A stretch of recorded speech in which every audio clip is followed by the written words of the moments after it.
Assalamualaikum warahmatullahi wabarakatuh. Saya Rian Rifki Rivaldi, NIM D1A020453. Di sini saya akan menjelaskan materi hukum tata negara. Salah satu materinya adalah asas kedaulatan rakyat. Berikut adalah penjelasan saya tentang materi yang akan saya sampaikan.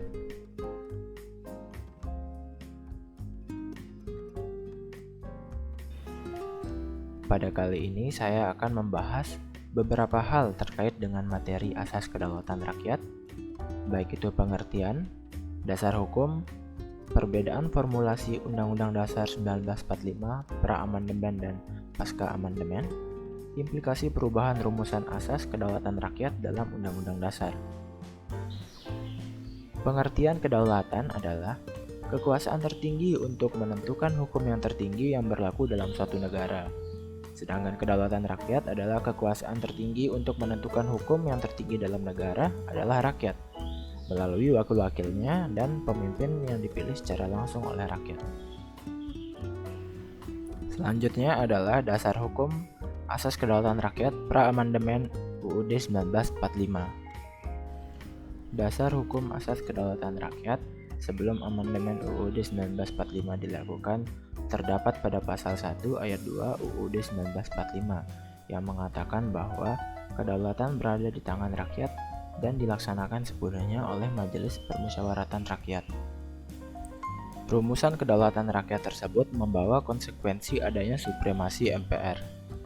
Rumusan tersebut juga implikasinya hukum yang menempatkan MPR sebagai lembaga tertinggi negara.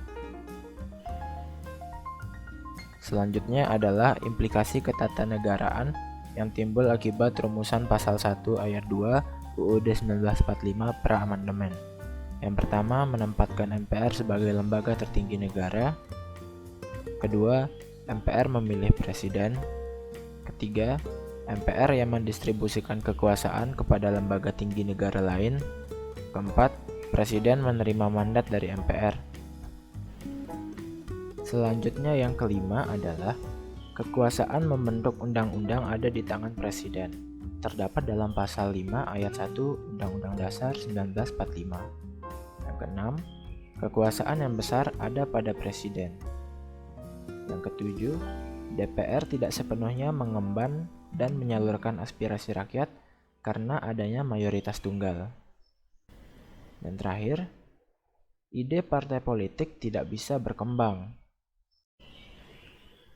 Selanjutnya adalah dasar hukum asas kedaulatan rakyat pasca amandemen UUD 1945 yang terdapat pada pasal 1 ayat 2 UUD RI 1945 yang mengatakan bahwa kedaulatan berada di tangan rakyat dan dilaksanakan menurut Undang-Undang Dasar. Isi rumusan pasal tersebut mengandung makna supremasi konstitusi atau supremasi hukum. Semua kehidupan berbangsa, bernegara, dan bermasyarakat harus berdasarkan konstitusi.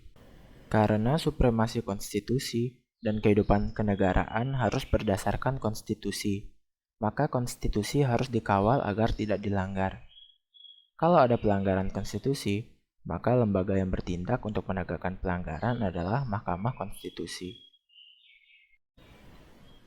Selanjutnya adalah implikasi ketatanegaraan yang timbul akibat pasca amandemen UUD 1945.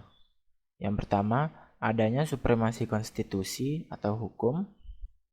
Yang kedua, kekuasaan perundang-undangan ada pada DPR, terdapat dalam pasal 20. Yang ketiga, dibentuk Mahkamah Konstitusi sebagai pengawal konstitusi.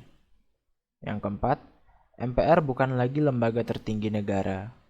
Yang kelima, kekuasaan presiden dibatasi. Kemudian yang keenam adalah kekuasaan dan kewenangan DPR menjadi bertambah.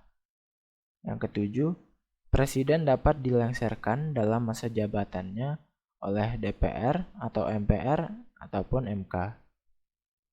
Yang kedelapan, pembentukan DPD sebagai perwakilan daerah. Yang kesembilan, penghapusan DPA, kemudian dibentuk Dewan Pertimbangan Presiden.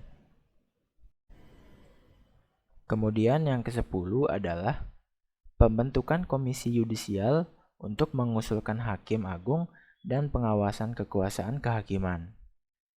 Yang ke-11, banyak dibentuk lembaga negara bantu. Dan yang terakhir adalah beberapa kewenangan presiden yang harus ada pertimbangan DPR.